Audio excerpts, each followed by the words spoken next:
Students, today we are going to study about moving charge and magnetism. In electrostatics, we have studied about raised charge and its properties. But today we are going to study about the moving charge. Moving charge मतलब कि गतिमान charge, गतिमान आवेश, वो गतिमान आवेश की properties क्या है, विशेषताएं क्या है, ये चीज़ों के बारे में हम आज इस चैप्टर में अध्ययन करेंगे। इलेक्ट्रोस्टैटिक्स स्थिर वैद्युतिकी हमें बताती है कि रुका हुआ चार्ज मतलब कि रेस्ट जो रुका हुआ चार्ज है, जो गति नहीं कर रहा है, उस चार्ज की विशेषताएं क्या हैं, क्या क्या प्रॉपर्टीज़ हैं, किस वे से वो काम करता है, उसकी एप्लीकेशंस क्या हैं, उनके बारे में स्टडी करते हैं। अभी हम जो स्टडी कर रहे हैं वो है गतिमान आवेश, मतलब कि मूविंग चार्ज। चार्ज जब मूव में आता है, मोशन में आता है, तो क्या होता है? जब चार्ज रेस्ट में रहता है, when charge is at rest, it produces only an electric field. When charge is moving, it produces electric field along with magnetic field. Electrostatics हमें सिर्फ इतना बताती है कि रुका हुआ चार्ज इलेक्ट्रिक फील्ड प्रोड्यूस करता है। अब हम जो स्टडी कर रहे हैं वो है गतिमान चार्ज की, गतिमान आवेश की बात कर रहे हैं, मूविंग चार्ज की बात कर रहे हैं। तो अब हम इसकी स्टडी स्टार्ट करते हैं और अब हम देखते हैं कि गतिमान चार्ज किस वे से मैग्नेटिक फील्ड प्रोड्यूस करता है, क्या क्या इसके एक्सपेरिमेंट्स हैं, ऑब्जर्वेशंस क्या हैं, कौन कौन से साइंटिस्ट आए। 18th सेंचुरी की अपन बात करें, 18th सेंचुरी में दो इटालियन साइंटिस्ट थे, रोमिग्नोसी और डोमिनोजो। दोनों साइंटिस्टों ने स्टडी की बट उस पर ज़्यादा वर्किंग नहीं हुई। 1820 में ऑस्टेड आता है और एक्सपेरिमेंट करता है। एक्सपेरिमेंट करने के बाद अपना कंक्लूजन देता है कि moving charge magnetic field produce करता है और इस इफेक्ट को हम कहते हैं magnetic effect of electric current. तो 1820 में ऑस्टेड साइंटिस्ट, जो कि साइंटिस्ट फिजिक्सिस्ट हैं, वो इस पर एक्सपेरिमेंट करते हैं। उनका एक्सपेरिमेंट क्या है? सबसे पहले इस चैप्टर में जो स्टडी करते हैं तो ऑस्टेड के एक्सपेरिमेंट से स्टडी होती है। रियल में जो साइंटिफिक स्टडी हुई है ऑस्टेड के एक्सपेरिमेंट के बाद हुई है, जबकि उससे पहले ही भी स्टडी चलती रही है।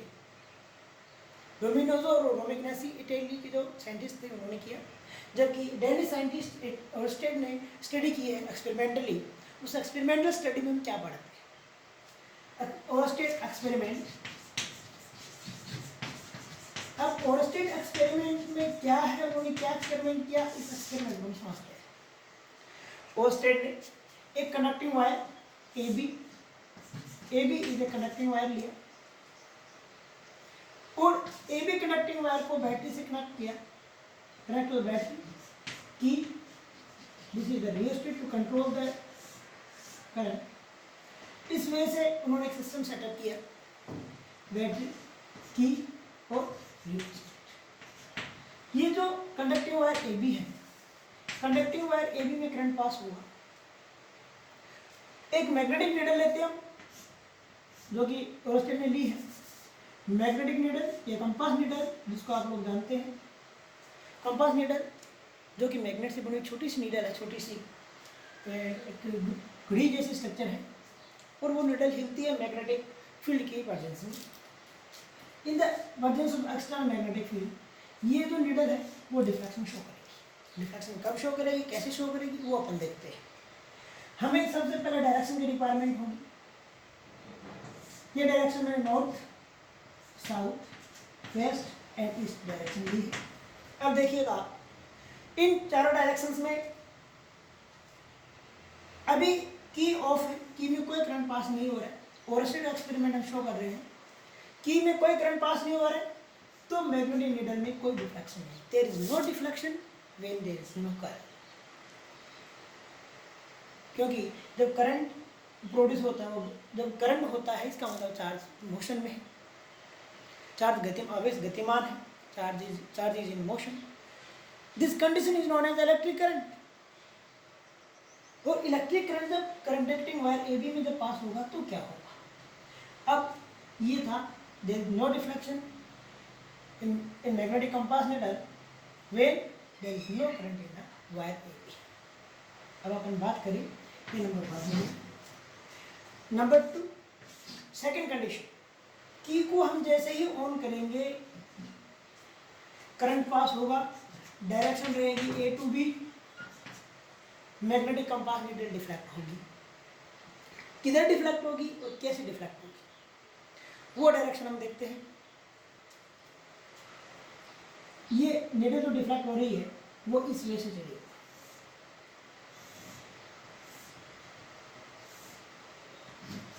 Upward direction, west direction, north pole से वेस्ट डायरेक्शन में डिफ्लेक्ट हो चुकी है। नंबर 2 फर्स्ट कंडीशन ये थी कि जब करंट पास नहीं होता तो देयर इज नो डिफ्लेक्शन, और जब इसमें करंट पास हुआ डायरेक्शन ए टू बी मतलब कि साउथ टू नॉर्थ डायरेक्शन में करंट पास हुआ तो मैग्नेटिक नीडल डिफ्लेक्ट हुई इस वजह से, वो घूम करके वेस्ट डायरेक्शन में पास हो गई है। ये जो सेकंड कंडीशन जो आ रही है ये वाली, ये कंडीशन किसको शो करती है, मैग्नेटिक कंपास नीडल के डिफ्लेक्शन को शो करती है।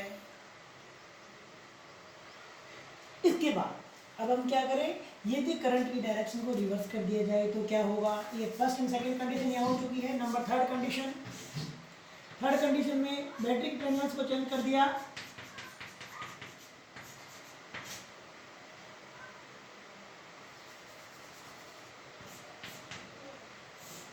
वायर ए बी जैसे ही की को ऑन करेंगे क्या होगा, करंट पास होगा और करंट डायरेक्शन रहेगी जो B to A current direction में मैग्नेटिक जो नीडल है वो इस कंडीशन में थी ओरिजिनल स्टेट में फर्स्ट ऑफ ऑल डिफ्लेक्ट होकर के इस डायरेक्शन में चली जाएगी। ये देखिए डिफ्लेक्शन जो आया वो इस डायरेक्शन में चला गया, डाउनवर्ड डायरेक्शन। तो ये ओरस्टेड का एक्सपेरिमेंट चल रहा है। ये तीन उन्होंने देखा। फर्स्ट ऑर्डर कंडीशन क्या थी, there is no current, there is no deflection. Second condition, which if current is passes through south to north direction, magnetic needle get deflection in the west direction. Number third point, when current passes through north to south direction means B to A direction, then magnetic needle get deflection in the east direction. अब हम क्या करते हैं, current की direction change करते हैं। Current direction change हो चुकी है। अब हम क्या करते हैं, मैग्नेटिक नीडल को इसके नज़दीक लाते हैं। जैसे ही मैग्नेटिक नीडल को इसके नज़दीक लाएंगे डिफ्लेक्शन इंक्रीज होगा, मतलब कि मैग्नेटिक नीडल इस वजह से थी घूमी, पहले इतनी घूम रही थी अब ज़्यादा घूमेगी, डिफ्लेक्शन इंक्रीज होगा। When magnitude of current, electric current is increases, deflection of magnetic field increases.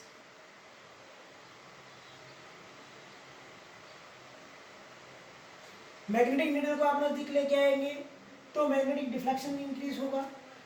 Current, magnitude of current decrease करेंगे तो डिफ्लेक्शन डिक्रीज होगा। When magnitude of electric current decreases, magnetic needle get deflected, reduces, means थोड़ा कम deflect होती है। अब हम बात करें कि मैग्नेटिक नीडल को दूर लेके जाएं, when we take the magnetic field needle away from the wire, then it get deflect, but deflection is reduced. ये इसके ऑब्जर्वेशंस थे, ये इन्होंने एक्सपेरिमेंट किया। तो ऑब्जर्वेशन में उन्होंने क्या देखा, फर्स्ट ऑब्जर्वेशन ये था कि जब करंट पास नहीं होता वायर में तो मैग्नेटिक फील्ड प्रोड्यूस नहीं होता, इसीलिए मैग्नेटिक फील्ड नीडल कोई डिफ्लेक्शन नहीं देती। नंबर 2, जब करंट पास होता है एक पर्टिकुलर डायरेक्शन में तो मैग्नेटिक फील्ड नीडल भी एक पर्टिकुलर डायरेक्शन में डिफ्लेक्शन देती है। करंट डायरेक्शन को जब हम चेंज कर देते हैं, जब करंट डायरेक्शन को हम चेंज करेंगे तो मैग्नेटिक फील्ड नीडल का डिफ्लेक्शन भी रिवर्स हो जाता है, चेंज हो जाता है। इसके बाद उन्होंने क्या ऑब्जर्वेशन देखा, उन्होंने देखा जैसे मैग्नेटिक नीडल को नज़दीक लाएंगे डिफ्लेक्शन इंक्रीज होता है, मैग्नेटिक नीडल दूर लेके जाते हैं डिफ्लेक्शन डिक्रीज होता है। मैग्नेट ऑफ करंट इंक्रीज करते हैं, डिफ्लेक्शन इंक्रीज होता है। Magnet of electric current decrease करते हैं, डिफ्लेक्शन डिक्रीज होता है। एक ऑब्जर्वेशन और देखा कि नीडल को अब वायर के नीचे रखा गया है, जैसे ही नीडल को वायर के ऊपर रख दिया जाए तो डिफ्लेक्शन की डायरेक्शन क्या हो जाएगी, रिवर्स। कंडीशन वही है, कंडीशन वही है, वायर ए बी, बस नीडल को हमें ऊपर रखना है। जैसे नीडल को ऊपर रखा, current direction A to B, deflection